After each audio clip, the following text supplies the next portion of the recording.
universe inside it, Professor Feynman. If light travels at 300,000 kilometers per second, why does it never feel like it moves? The room fell silent. At the front stood Richard Feynman, playful eyes, untamed curiosity, and a mind that refused to accept shallow explanations. He smiled, not because the question was easy, but because it was dangerous. Dangerous questions break reality, and this one touched the deepest mystery of physics. The speed limit of the universe, we are told, light moves at 299,792,458 meters per second.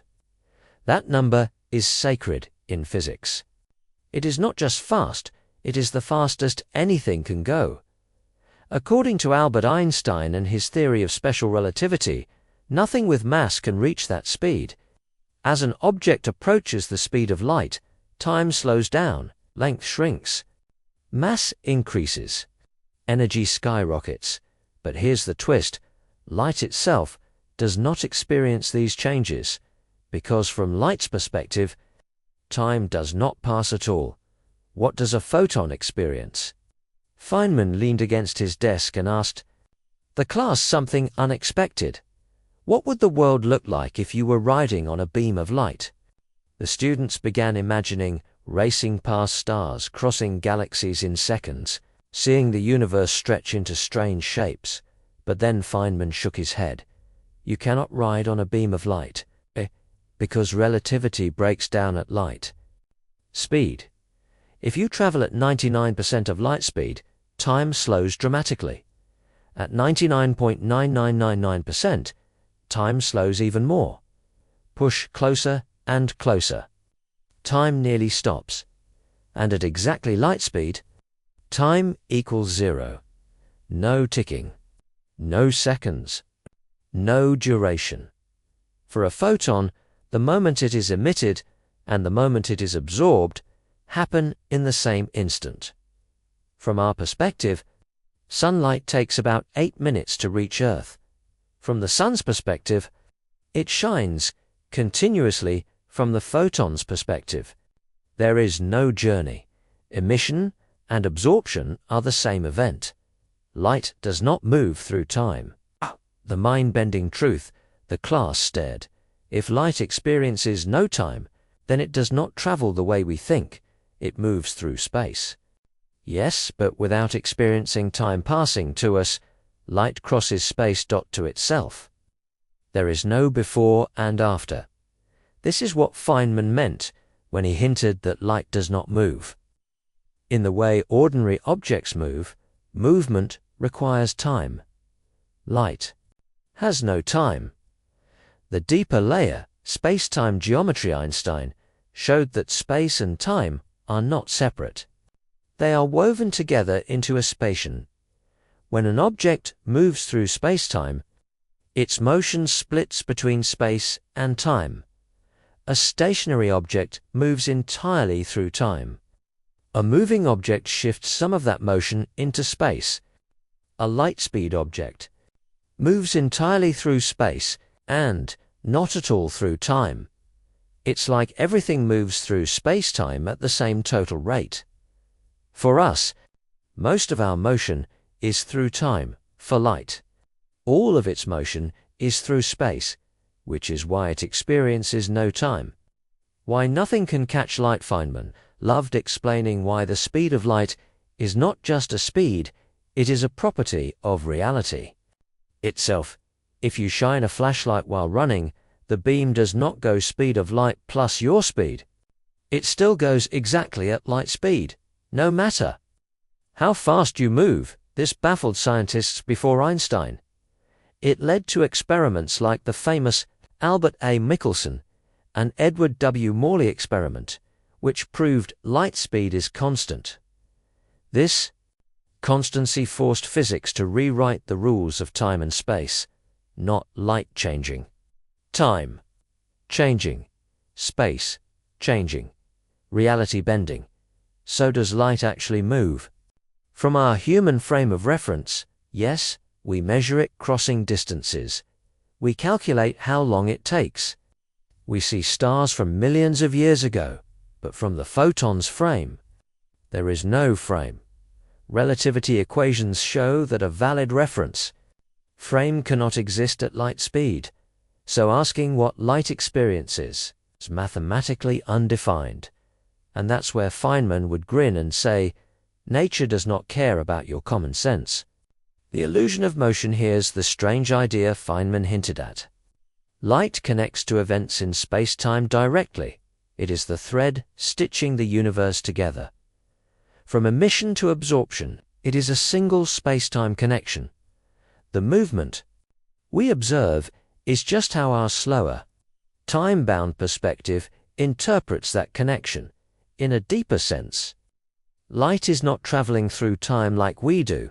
It is the boundary between time and no time. Cosmic consequences, this explains why. See the past when looking at distant stars? The universe has a cosmic speed limit. Cause and effect remain consistent. Black holes trap light when space-time bends too sharply, even near a black hole. Space and time warp so intensely that light cannot escape, not because it isn't fast enough, but because space-time itself curves inward. Light follows space-time geometry, and if space-time bends back on itself, so does light. Feynman's stylen like many physicists. Feynman didn't just give equations, he gave images. He might say, imagine you're an ant walking on a rubber sheet. You think you're walking straight, but if the sheet curves, your straight path curves too. Light always travels the straightest possible path in S-Pactor. If space-time curves, the straight path curves, so gravity is not pulling light. Space-time is guiding it. The emotional moment the student in the lecture hall slowly raised his hand again. So, light doesn't experience time. Feynman nodded, and without time, it doesn't really move. Another nod. The student whispered, "That's terrifying." Feynman laughed. "No, that's beautiful, 'cause it means the universe is stranger than imagination and stranger than fear." Skip to the deeper quantum secret years later. Feynman would approach light from a different angle, not relativity, but quantum mechanics. In quantum theory, light is not just a wave, it is made of photons, and photons do something even stranger.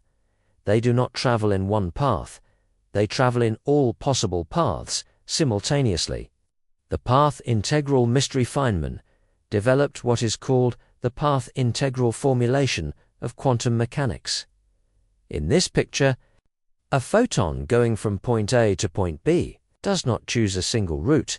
It takes every possible route, straight, curved, zigzag, looping, wild and chaotic, all at once. Each path contributes a probability amplitude, and when you add them together, something magical happens. The wildly improbable paths cancel out, the straightest path reinforces itself, and we observe light traveling in a straight line. But beneath that simplicity is infinite complexity. Does light actually choose? When light reflects in a mirror, it follows the law. Angle of incidence equals angle of reflection. Why? In Feynman's explanation, because among all possible paths, the reflection angle produces the strongest constructive interference.